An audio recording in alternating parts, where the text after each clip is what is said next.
A galvanometer having a resistance of 9 ohm. G is 9 ohm.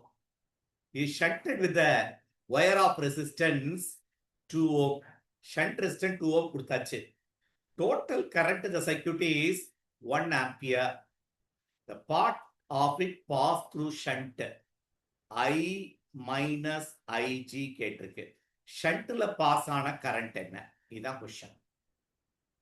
உனக்கு diagram படி கேலோமீட்டர், இது shunt, மொத்த கரண்ட் ஐ, அந்த வேல்யூ கொடுத்தாச்சு 1 ஆம்பியர். இப்போ ஜிஎஸ் கொடுத்தாச்சு, ஐ மைனஸ் ஐ தெரியும், ஐஜி கண்டுபிடிக்கணும். ஐஜிக்கு எப்படி போடலாம்? இது ஜி. வோல்டேஜ் அக்ராஸ் த கேலோமீட்டரும் voltage across the shunt equal. இது மாதிரி தான் பேஸா ஸ்டார்ட் பண்ணுவோம்.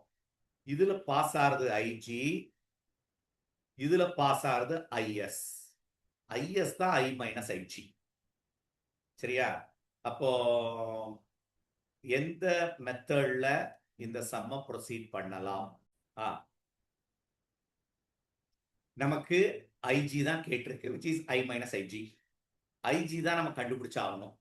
ஐஜி எப்படி போடலாம்? வோல்டேஜ் அக்ராஸ் கேலோமீட்டரோ voltage across shunt equal. So I G into G equal to I minus I G into S. நம்ம ஐஜியை வேணா இப்ப எடுத்துரு. I G into G equal to I into S minus I G into S. ஐஜியை காமனா இந்த சைட் கொண்டு வர்றதுக்காக ஐஜியை நான் காமனா வெளியே எடுத்துட்டேன். G plus S equal to I into S. இப்போ ஐஜியை நம்ம காமனா வெளியே எடுத்தோம்னா I into S divided by G plus எஸ்ன்னு ஒரு ஃபார்முலா நம்ம ரெடி பண்ணிட்டோம். சரி, ஐ எவ்வளவு? Total current is 1 ampere, shunt is 2 ohm, G plus S is 11. அப்போ I G is calculated as 2 by 11 amperes. Last step over, shunt current will be மொத்த current 1 ampere minus IG is 2 by 11.